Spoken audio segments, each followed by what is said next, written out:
नमस्कार भाई साहब। थैंक यू भाई, थैंक यू।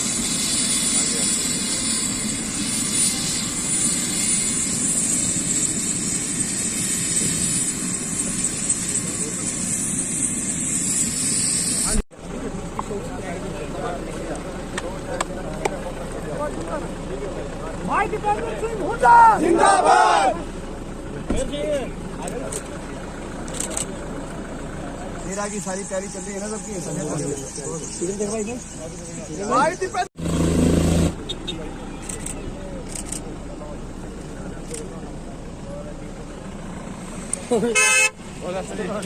ठीक है भाई। देखिए, प्रजातंत्र में इस प्रकार की कार्रवाई की कोई गुंजाइश नहीं है और आज हमारे विधायक दल की बैठक है, उसमें मैं समझता हूँ कि अभी शायद वो चली रही होगी या हो चुकी होगी। तो हुड्डा साहब के नेतृत्व में विधायक दल इस पे अपना फैसला करेगा। कल बजट आने जा रहा है, तो अभी उस पर भी हमारा पूरा ध्यान है। ये सरकार बड़े बड़े वायदे करके आई थी, 5000 पेंशन, पुरानी पेंशन स्कीम, पंजाब स्केल, युवाओं को रोज़गार, बहुत बड़े वायदे किए गए थे। लेकिन आज अर्थव्यवस्था हरियाणा की पटरी से उतर गई। आज 3 गुना कर्जा चढ़ गया। बेरोजगारी में हरियाणा देश में नंबर 1 हो गया। भ्रष्टाचार में देश में हरियाणा का नाम आ रहा है। ऐसे में खुली लूट चली हुई है। कहीं खनन की बात हो, शराब माफिया की बात हो, खनन माफिया की बात हो, रजिस्ट्री माफिया की बात हो, हरियाणा के अंदर खुला भ्रष्टाचार का खेल चल रहा है और अर्थव्यवस्था पटरी से उतर गई, ना निवेश हुआ। तो ऐसे में जो बजट आ रहा है, ये क्या राहत देगा नहीं देगा, आज हमारी बजट पे सारी नज़र रहेगी कल।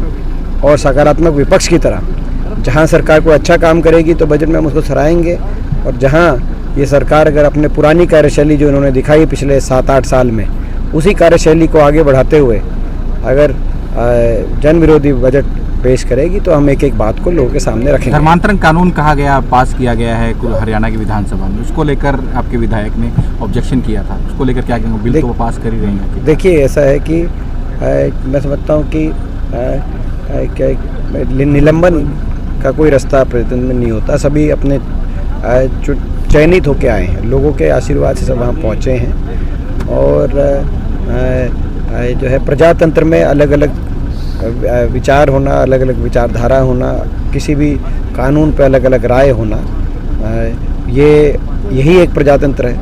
नहीं तो अगर सभी की एक हर चीज़ पे राय हो तो वो तो प्रजातंत्र नहीं है। 90 विधायक हैं, सबको अपनी स्वतंत्रता होनी चाहिए, निलंबन नहीं होना चाहिए। आज प्रचार प्रसार थम जाएगा। आप यूपी में खुद गए, बहन प्रियंका जी के साथ, पंजाब में भी गए। 5 प्रदेशों के जो नतीजे आएंगे, 5 प्रदेशों के नतीजे कांग्रेस पार्टी के हक में आएंगे और भाजपा को झटका मिलने जा रहा है। देश में लोगों ने बदलाव का मन बनाया है। जो भाजपा अहंकार, इतने अहंकार से जो पार्टी चल रही है, उस अहंकार को तोड़ने का लोगों ने मन बनाया है। मुझे विश्वास है कि 5 में 4 प्रदेशों में, उत्तराखंड, पंजाब, मणिपुर और गोवा के अंदर कांग्रेस बहुमत की तरफ बढ़ती दिखाई देगी। तो उत्तर प्रदेश के अंदर बदलाव होगा, उस बदलाव के अंदर भी कांग्रेस पार्टी की भूमिका रहेगी। कांग्रेस आला कमान द्वारा मुझे उत्तराखंड में कल मैं जाऊंगा। उत्तराखंड में जो नतीजे आएंगे, उन नतीजों पे विशेष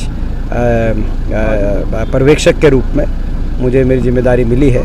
तो हम उत्तराखंड जाएंगे कल और 2 दिन उत्तराखंड रहेंगे। हमें उम्मीद है कि उत्तराखंड में सरकार कांग्रेस पार्टी की बनेगी। बाकी जगह 13 तारीख की पूरी तैयारियां चल रही है विपक्ष? हाँ, विपक्ष आपके समक्ष कार्यक्रम हमारा जो है ये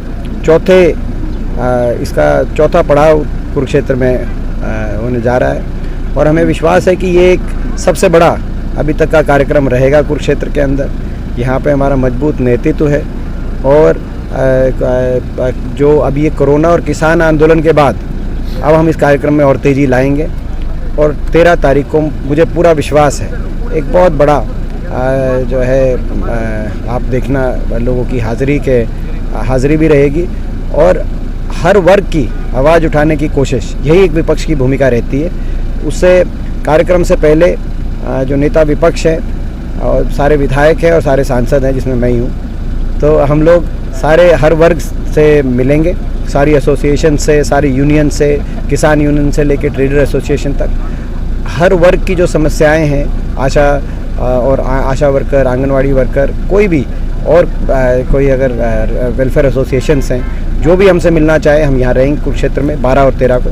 कोई मिलना चाहे, अपनी समस्या बताना चाहे, जिसके लिए वो चाहे कि विपक्ष लड़ाई लड़े, तो सारे कोई नागरिक आ सकता है, अपनी बात बता सकता है। और 12 और 13 को सबकी समस्याएं सुनने के बाद 13 तारीख को 12 बजे एक जनसभा के माध्यम से हम इस कार्यक्रम का समापन करेंगे। आप लोग को भी आमंत्रण है, जनसभा में भी आइए।